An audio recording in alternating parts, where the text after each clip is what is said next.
नमस्कार, आप देख रहे हैं दैनिक चिंतक। भिलाई का राजनीतिक माहौल हमेशा परिवर्तित होता रहा है। यहाँ हर बार विधानसभा चुनाव के परिणाम बदलते रहे हैं। ऐसे में सवाल उठ रहा है कि क्या इस बार भी पिछले परिणामों में परिवर्तन होगा? दरअसल भिलाई विधानसभा क्षेत्र का इतिहास दिखाता है कि यहाँ प्रत्येक चुनाव में कांग्रेस और भाजपा में परिवर्तन होता रहा है।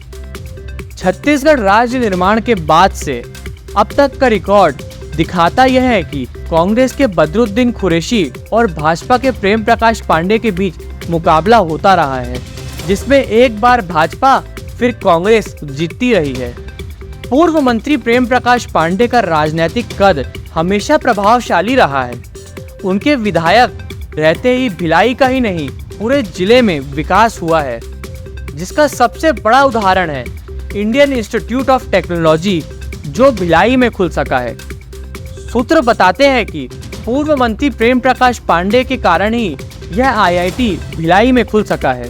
प्रेम प्रकाश पांडे पहली बार 1990 में भिलाई से विधानसभा चुनाव लड़े, जीते और पहली बार में ही अविभाजित मध्य प्रदेश में उच्च शिक्षा राज्य मंत्री बने। फिर उसके एक साल बाद कृषि राज्य मंत्री बने। राजनीति के जानकार बताते हैं कि प्रेम प्रकाश पांडे एक लोकप्रिय नेता रहे हैं। भले ही भिलाई की परंपरा रही है कि मतदाता एक बार विधायक बनाते हैं और दूसरी बार दूसरे टर्म में दूसरे को मौका दे देते हैं, इसका यह कारण कभी नहीं रहा कि पूर्व मंत्री प्रेम प्रकाश पांडे की लोकप्रियता में कमी आती थी। प्रेम प्रकाश पांडे के बारे में यह कहा जाता है कि वह एक सर्वमान्य नेता है। वह चुनाव कभी भी अपनी वजह से नहीं हारते, बल्कि उनके साथ रहने वाले लोगों की वजह से उनके खिलाफ एक अजीब सा माहौल बनता रहा है, जिसका नतीजा चुनाव में दिखता था। उनकी लोकप्रियता का ही नतीजा था कि तुरंत बाद वे फिर से यहाँ से निर्वाचित हो जाते थे। आज भिलाई का जो कैनाल रोड है, जो फ्लाईओवर बना है, वह प्रेम प्रकाश पांडे के कारण ही बन सका है।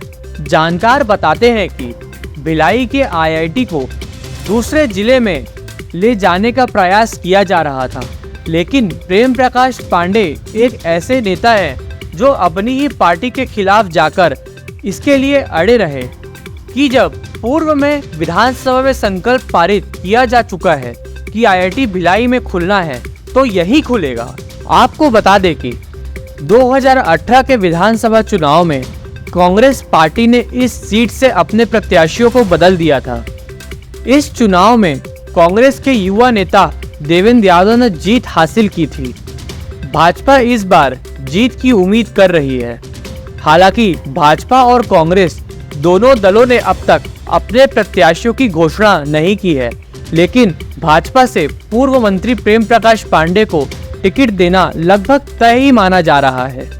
वहीं सीट पर विधायक होने के नाते कांग्रेस से देवेंद्र यादव का टिकट भी तय माना गया था, लेकिन बदलते राजनीतिक माहौल व ईडी की चार्जशीट में नाम होने की वजह से कुछ साफ नहीं हो पा रहा है कि उनको टिकट मिलेगी या नहीं। 25 सितंबर को ईडी ने सम्मन किया था, लेकिन क्या हुआ यह अभी तक साफ नहीं हो पाया है।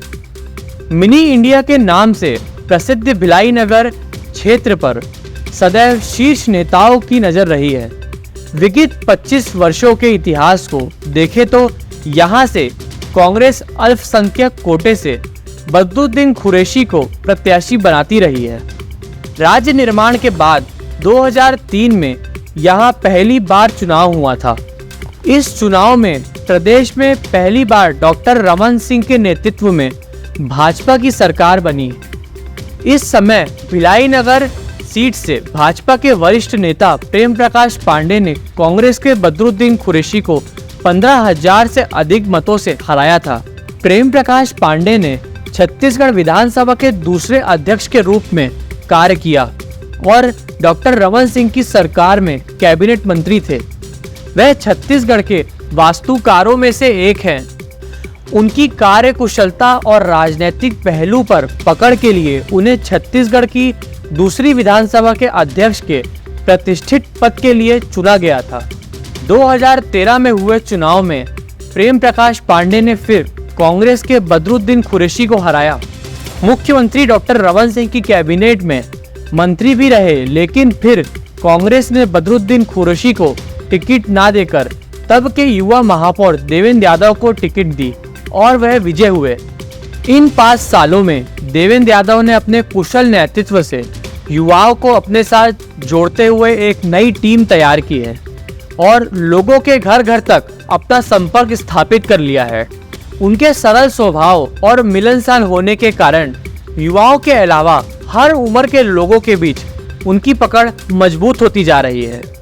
उनके खिलाफ बनते हुए माहौल के बाद भी भिलाई के मतदाताओं में देवेंद्र यादव सबसे लोकप्रिय हैं, जिसके कारण भिलाई के मतदाताओं को ईडी की कार्रवाई से कोई फर्क नहीं पड़ रहा है।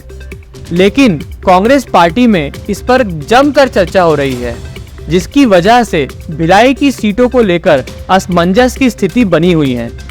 अगर भिलाई से भाजपा के पूर्व मंत्री प्रेम प्रकाश पांडे और वर्तमान के कांग्रेस विधायक देवेंद्र यादव को टिकट देती है तो यह प्रदेश की महत्वपूर्ण सीटों के चुनाव में से एक होगा, जहां एक तरफ परिपक्व और अनुभवशील प्रेम प्रकाश पांडे और दूसरी तरफ पहली बार विधायक चुने गए युवा नेता देवेंद्र यादव के बीच कड़ी प्रतिस्पर्धा होगी।